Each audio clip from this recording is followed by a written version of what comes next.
Okay, hello. Hello, ma'am. Please tell your name and your experience. I am Dulcebelia Avila Estebaya, a registered nutritionist dietitian. I am connected with Alexian Brothers Diabetic Care Center. I have been working with Abbott Nutrition also for Ensure, Glycerina, and also Pediasure. I have worked with several times na rin. Then, I have also been a part of wellness program for Nestle. Okay. So, have you been experienced as a cashier in supermarket? Yes, I have joined wellness nutrition and yung Pediasure also. We had program I think last year. So, you are a licensed Registered registered nutritionist. nutritionist. So, pwede mo ba i-compute sa amin yung ideal body weight ng 2-year-old child? Tapos in-express mo in 2 kilogram. Okay. Ay, in kilogram. In kilogram. So I have it here with me. Ito po yung Explain mo na lang. answer. So, age in years times 2 plus 8 is our formula. So, we had 12 kilos for desirable body weight of 2 years old child. And if in pounds, that will be like 26.4. Yes. Okay. Hello, ma'am. Good afternoon po. Ako po si Dulce, registered nutritionist dietitian. Ma'am, kamusta po? May anak po ba kayong 2 years old and above? Meron, magti 3 years old na this coming January. Magda 3 years old na. Ma'am, ano pong gatas ang gamit natin para sa bata?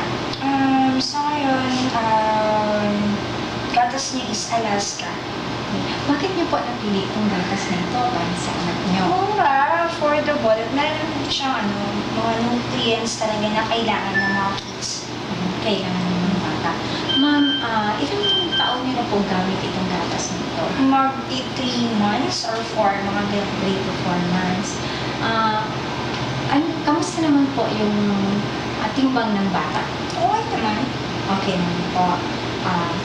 Ma'am, since concerned kayo with the nutrient content ng ating milk brand na gamit, ma'am, baka gusto niyo pong tingnan ang ating Pediasure at ikumpara po natin sa milk brand na hawak ninyo ngayon para malaman po natin kung sapat na po ba ito para sa anak ninyo.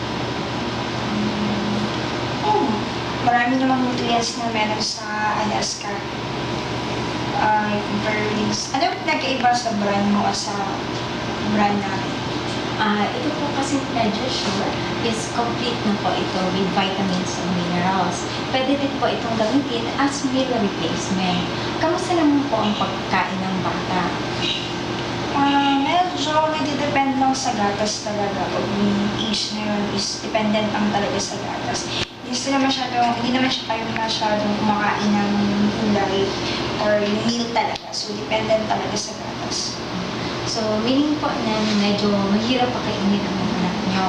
So, ma'am, baka gusto niyo pong itry itong gatas natin para masusuportahan po ang mga nutrisyon at sustansyang kakailanganin ng bata. Kasi sa stage din po na ito po yung crucial stage na tinatawag dahil kailangan po ng bata ng enough na nutrient para po masuportahan ang paglaki niya at pag-develop ng kanyang brain.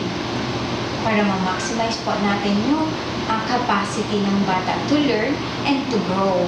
So, pwede siya sa 2 years old, 3, 4? Yes, ma'am. Pwede po siya sa... Mga ilang beses ba dapat painin sa mission niyo? Ilang beses ba pwedeng painin yung kids ko? With Pediasure po, pwede po siyang 2 to 3 glasses per day. At least 6 scoops lang po per glass. Tapos po, ito po siya, slowly natin i-develop sa kanya ang ating pagpakain din po ng mga gulay. So, kahit na hindi siya kumain ng meal, okay lang na uminom ng Pediasure? Okay naman po kasi ito po ay magbibigay ng enough na sustansya para sa bata. Pero kailangan pa rin po natin i-win yung bata, or kailangan natin unti-untiin, sanayin pa rin po natin ng pagkain ng Pwede kasi siya mahilig sa gulay. So, kung hindi po siya mahilig sa gulay, ano pong mga way or mga favorite food niya? Mahilig siya sa mga fried, like hotdog, mga usual egg, ganun. So, ma'am, kung mahilig po siya sa fried food, pwede po natin siyang gawa ng lumpia made out of vegetables ang filling. Para po, hindi po na gaano makikita ang gulay, and yet, nakakakain po siya ng gulay. So, ma'am, may mga tanong pa po kayo? Magkano ba yan? Ang ating presyo ang presyo po natin ay sa pagtaniman po at ang sustansya po kasi nito ay mataas, so mas nakakaiwas din po